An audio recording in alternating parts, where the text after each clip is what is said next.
Welcome to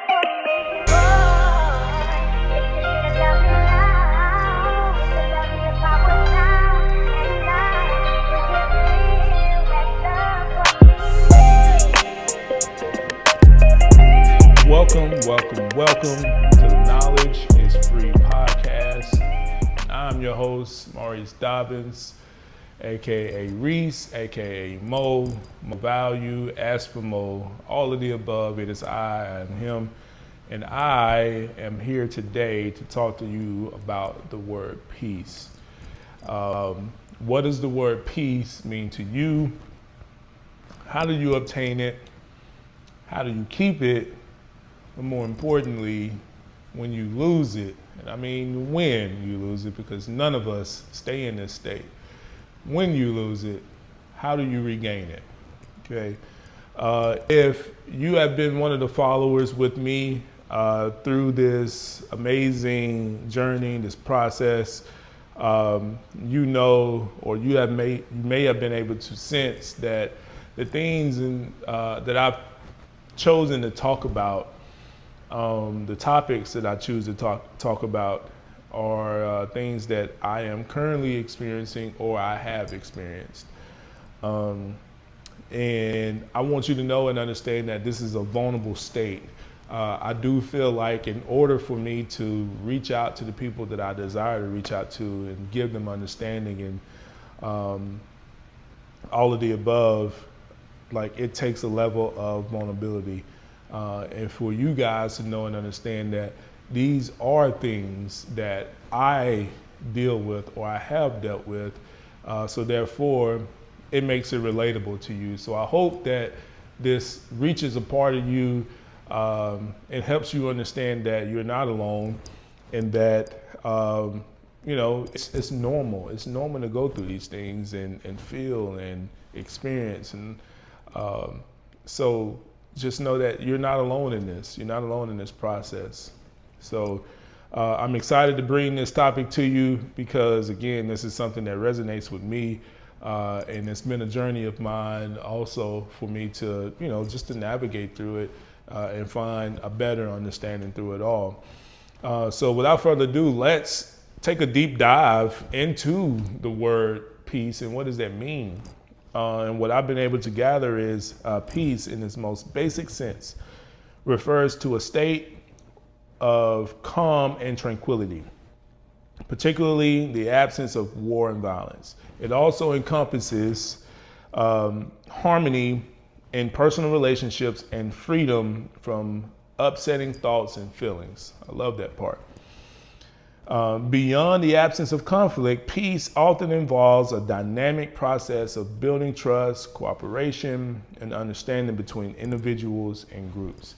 What I love most about this definition of peace is that one part where it says it also encompasses harmony in personal relationships and freedom from upsetting thoughts or feelings, I'm gonna read that one more time. It also encompasses harmony in personal relationships and freedom from upsetting thoughts and personal feelings.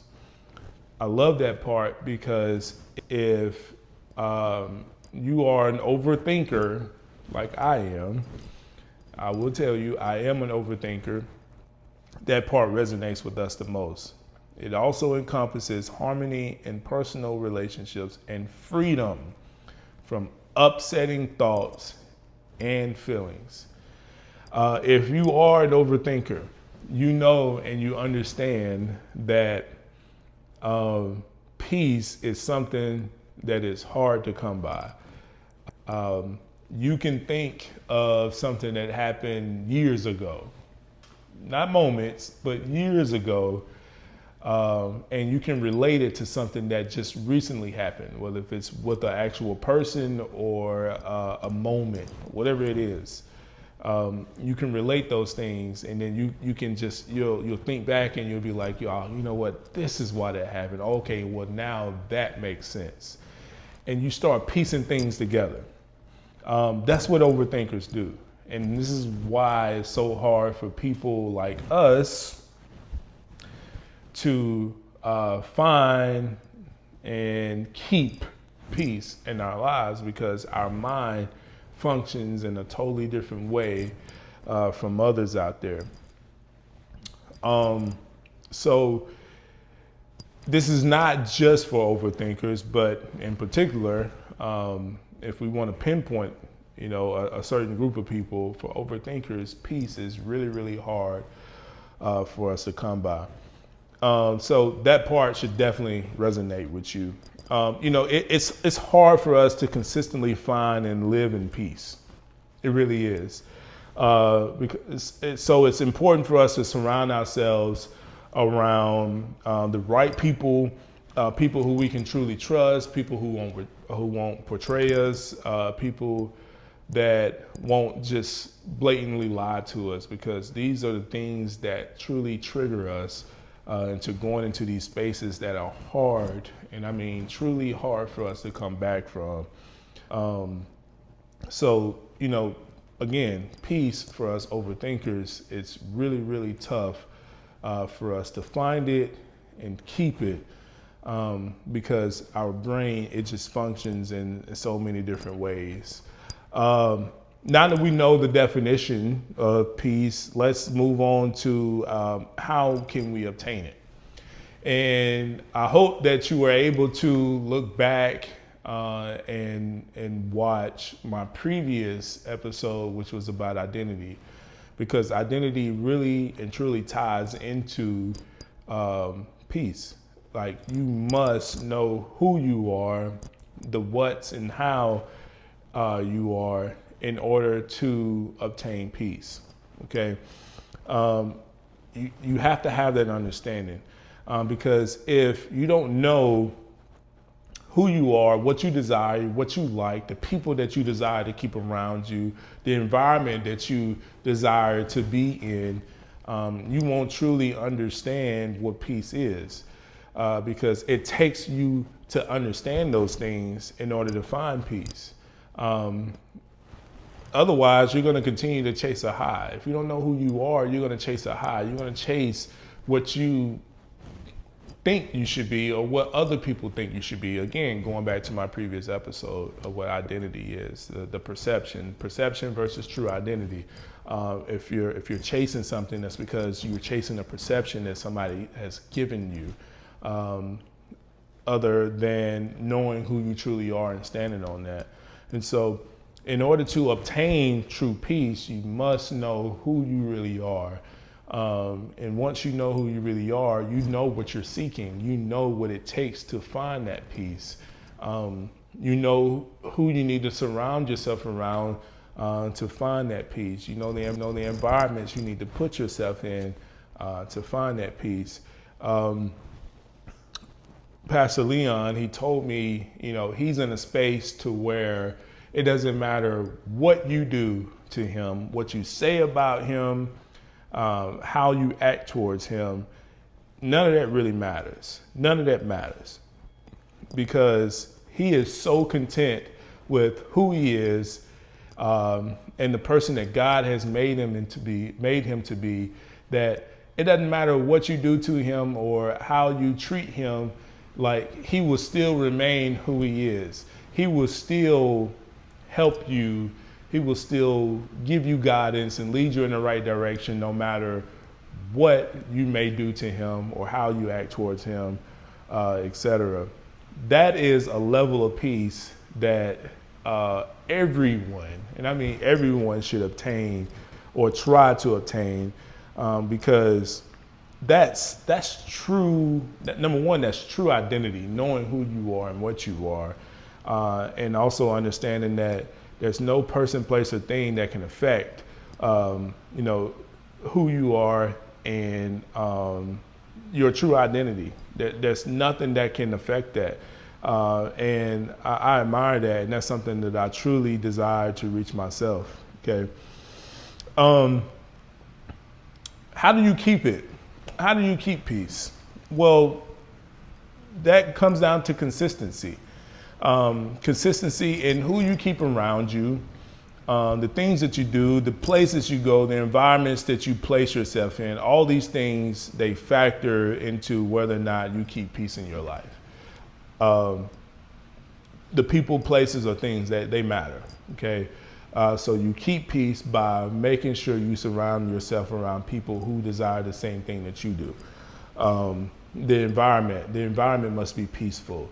The environment must not be a place that is open to negative impacts on your life, because it affects your peace, no matter how you look at it.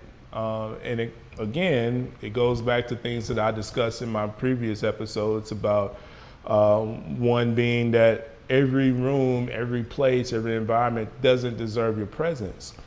You know, if you don't value that, if you don't value where you place yourself and the people that you place yourself around, there's gonna be a struggle with finding peace.